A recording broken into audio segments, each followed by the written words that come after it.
I have a ton of questions, but I'm going to throw it over to the audience. This is your chance. Here's the man who knows more about Final Destination than anyone else.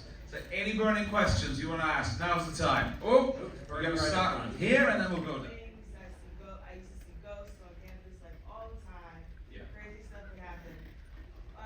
What was there?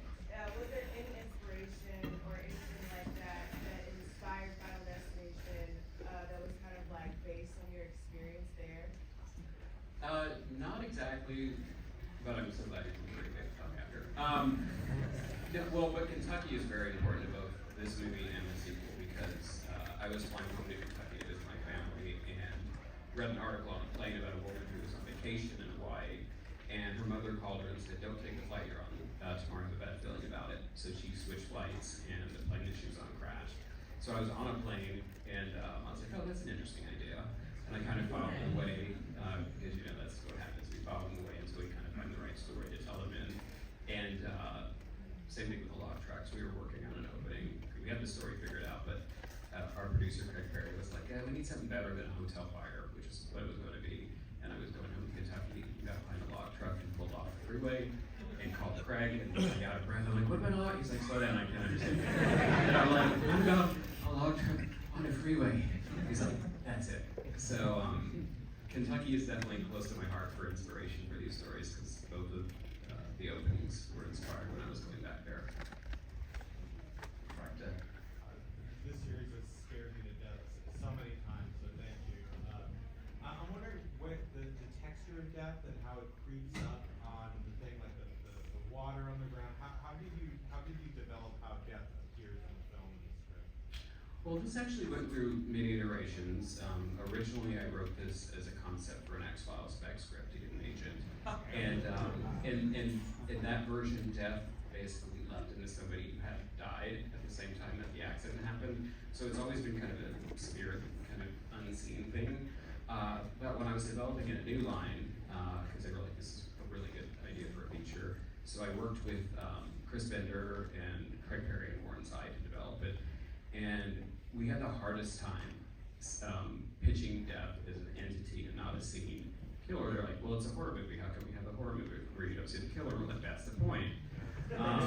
So, yeah, that was a long fight with the studio. And I remember at one point in the draft that I eventually officially wrote for them, we did kind of have an angel of death figure at the end. And I think, you know, it takes a village to make a movie, and James Wong and Lynn Morgan, James Wong, let me clarify, not James Wong and Conjuring, but James Wong and Lynn Morgan, they came on and did a rewrite, and they really fought to make sure that we didn't show death. And, you know, my original version was more Nightmare on Elm Street influenced, so Death's MO was to basically manipulate their survivor's guilt and make them kill themselves. So, like in the movie, Ty gets hung in the shower, but in my script, he kind of ripped up something in the garage, so when his dad came home, he hung him. And Newline thought that was a little dark. Suicide's a little dark for a fun franchise. So Glenn and James actually came up with the Rube Goldberg thing, which I love because I think my original version would have been still a great, like, Nightmare on Elm Street kind of horror fans only kind of thing. I just said only fans. But I think that this opens it up in a way to a wider audience that I think is really smart and kind of really helped elevate it. So, but it was really a fun, like that's why it's so hard. You know, they say to sell something original in Hollywood. It really is because you know they really wanted us to see death, and I'm really glad that we didn't show it because I didn't want it to be limited to like one culture or one religious belief or anything like that. I wanted it to be kind of something that everybody could watch the movie and relate to. Just piggyback off that, was Tony Todd's character your original iteration, and Lee came later? Tony Todd's character was a character who had experienced what Alex experienced in my original iteration. So he was a creepy guy that was lurking around. They thought maybe he was the killer. Not that Tony Todd's creepy. Come on. I love Tony Todd. But he was somebody who had experienced what happened. So he was kind of still the kind of conduit of information, but I liked him going with the vague, you know, mortician. And I was so excited when they told me that they were going to get Tony Todd in it. They were like, "What do you think of Tony Todd?" I'm like, "It's fucking." There are gay kids in here, aren't there? I'm like, "It's fucking Candyman." Yeah, I already said that. It's, you let's go, of course. And so he's just an amazing actor. I love our whole cast. We got really lucky. I think Devin does an amazing job. I wanted to kind of subvert the genre with a final guy, and I think Devin has to carry so many emotions in this movie, and he does it like beautifully. So that was a long answer to your short question. Well, if we go there and then we go to the one out back.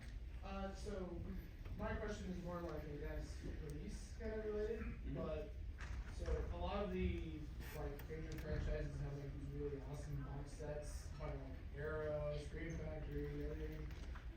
Where's Final Destination? Because I want one.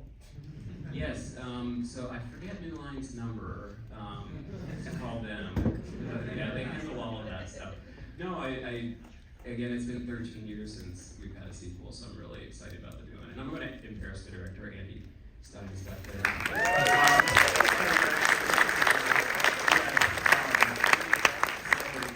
The franchise itself has been in very great hands, and I think we have an 18 for the next one. But as far as the box set for this one, just have to go to New Line. Start a Twitter trend, you know. Like. And Arrow are in the house, so if they're listening. Oh, Arrow. That's why I was like, they're there. Oh, hey, yeah, get on that. I want one too. That was a question right there. Yeah, I was wondering if you felt like there was any base intrinsic fear that kind of connects all of the deaths together, because I feel like they touch on a bunch of different kind of like base fears. But I was wondering if like the movie as a whole kind of covers like one.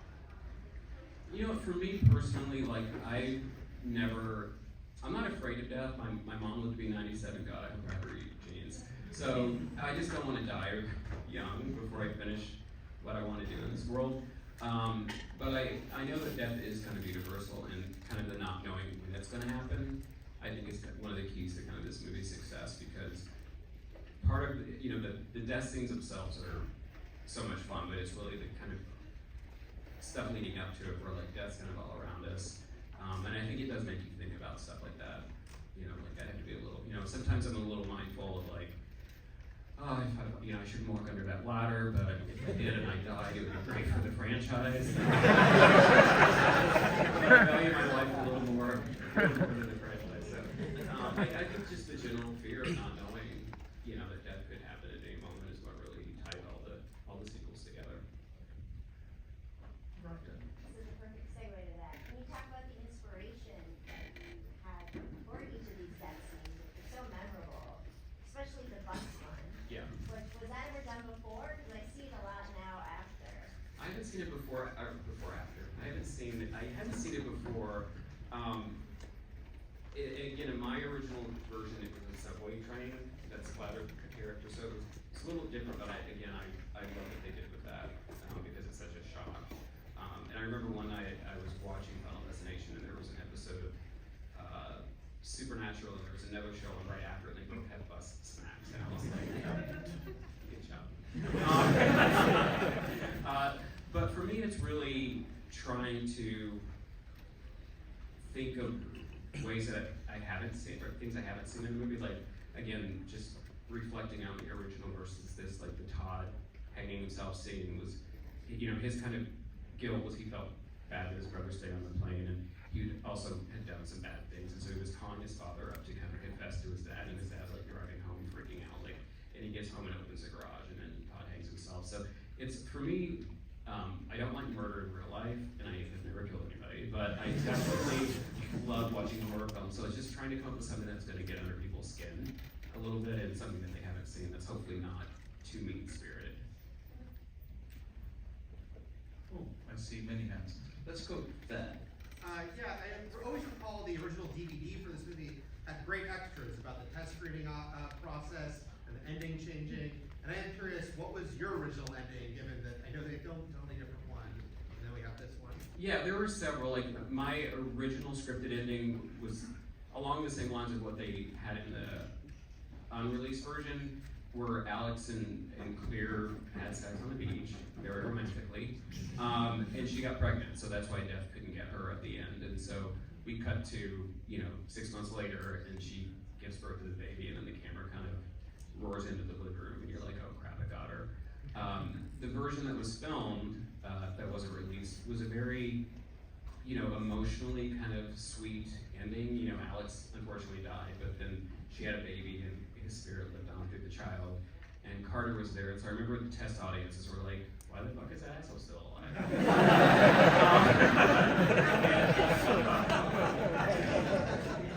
And you also, with a horror film, you want the audience to leave on a rush, like that's the thing. And so we did test screen it.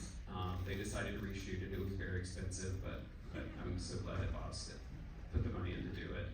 And it was also one of the first films where because of the bus scene accident, they recorded the test audience reactions. So we put that in the trailer. So we were one of the first films to I was working at it.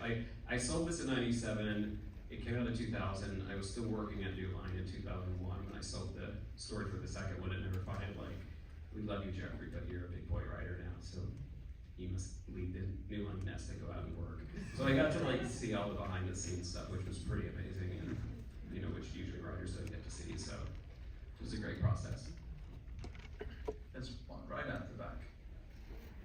When did the studio first start floating the idea of sequels? And what was that moment for you like when you were like, oh shit, I started a franchise?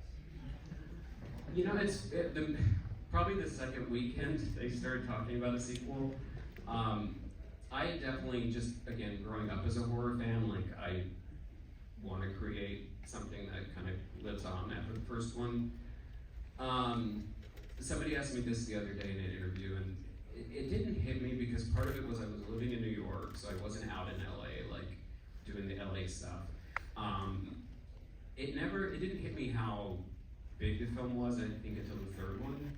And I heard somebody on the street talking about, that was almost a Final Destination moment. And that's when it hit me, and I was like, oh, shit. I don't know why I curse so much when I get a mic in front of me. I really don't. Give me around a mic or a baby and I just start cursing. But no, that's when it kind of hit me that, not just that it was a franchise, but that it was kind of a little bigger than I thought. So pretty surreal. And again, I'm very, that's why I'm always very thankful for the fans, because without fans, we wouldn't have a career and movies wouldn't have sequels. But just as a horror lover, it is very humbling. I'm very grateful that it's had the impact it has.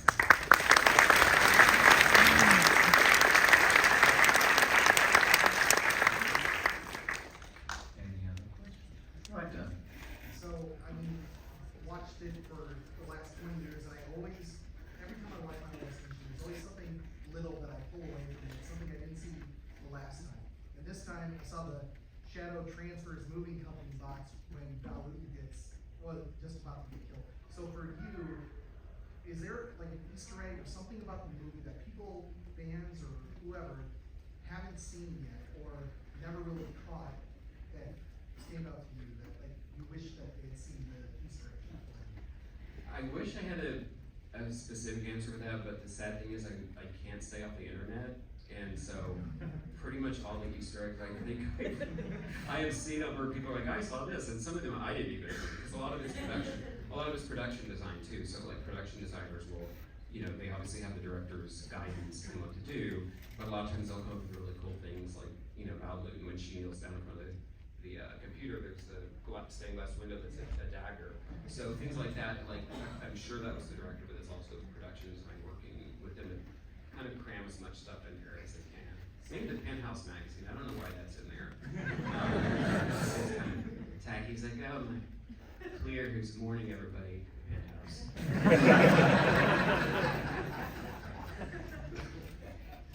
Right then. I had a question. Do you have your personal favorite horror film? Nightmare on the Street. Yeah. The original. It comes out so quick because every time somebody asks me, I'm just like, it's just Nightmare on Elm Street.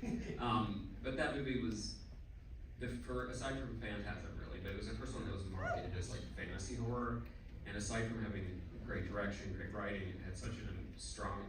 Freddy Krueger is an amazing villain, and Heather Langenkamp played Nancy, who was, in my opinion, the strongest final one that we've seen. Up until that point, somebody who actively from the beginning started investigating. So that movie made me fall in love with the genre. It, you know, took from like, oh, this is cool, you know, watch it because my mom's like, how can you watch that gross stuff? I'm like, another cool kid. To seeing what you could do with the genre and studying Wes Craven. So that movie was personally my favorite, and it's very karmic that, you know, New Line is the place that made mine a film, and also we had two of the, you know, writers, directors of some of my favorite X-Files episodes come and directed. Like it's just a whole full circle kind of thing with this franchise. So it's just, I just sit back and enjoy the ride. Did you ever suggest to Neil Lang about writing in Nightmare on Elm Street? Seeing as you would, Yeah, you know what, it's yeah, I mean, me and like probably 25 other of the top writers at the time, I did not mean to include myself in that, that's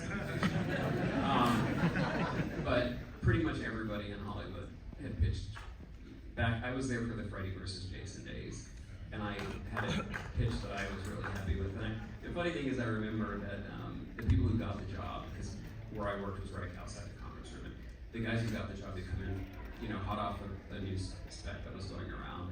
They were like, "Oh, would you want to write a Freddy versus Jason?" They were like, "Sure."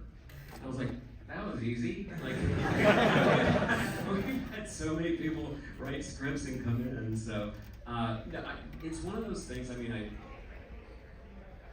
they're going to make remakes, and so I've had to not have any kind of horror snottiness about that because it's just a business decision at the end of the day if they're going to remake something. And I would like to tackle Nightmare on Elm Street, but it's so dear to me. Yeah, it's really dear. It's so important to me. Like that's the only one that I'm nervous about. That's the only one I'm nervous about trying to do. But there's still time. Never say never. Yeah, Oh, yeah. I think we got time for one or two more. Oh, someone's pointing at someone else. Who? Somebody. Oh, that's very kind of you. That's great. I've never seen such a helpful Okay, so person. now you have- Thank you. She's had her hand up first every time. Oh, amazing. There you go. Hi, Jeffrey Reddick. I think we've only met over Zoom before.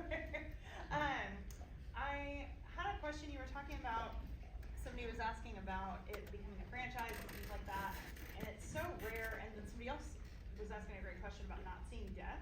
Yeah. I think it's so rare that you have a horror franchise with a villain that you don't see, because usually it's a slasher and it's a person.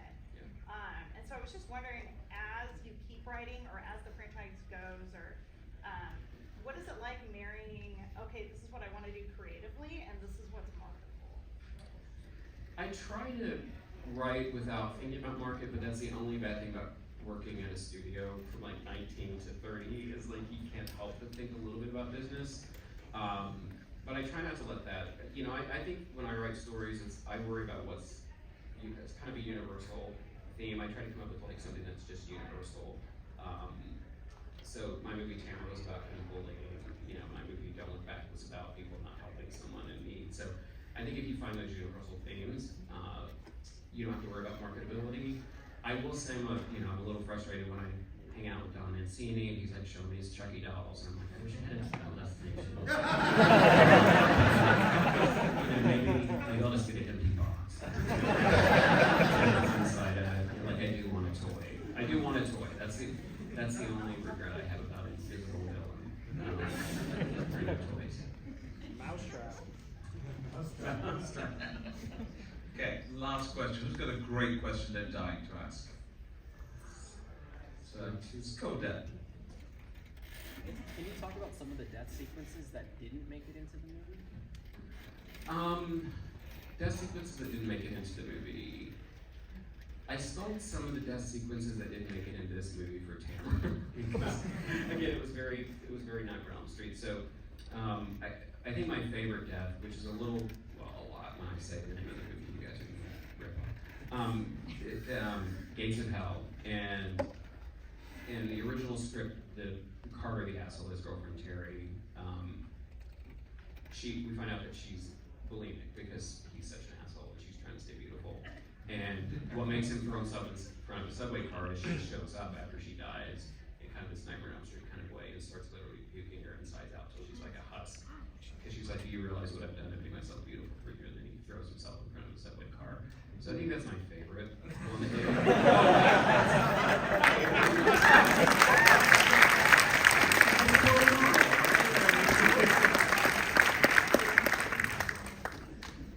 And then I like puppies. It's totally normal. I think that's my favorite one. Look, a huge round of applause for Jeffrey.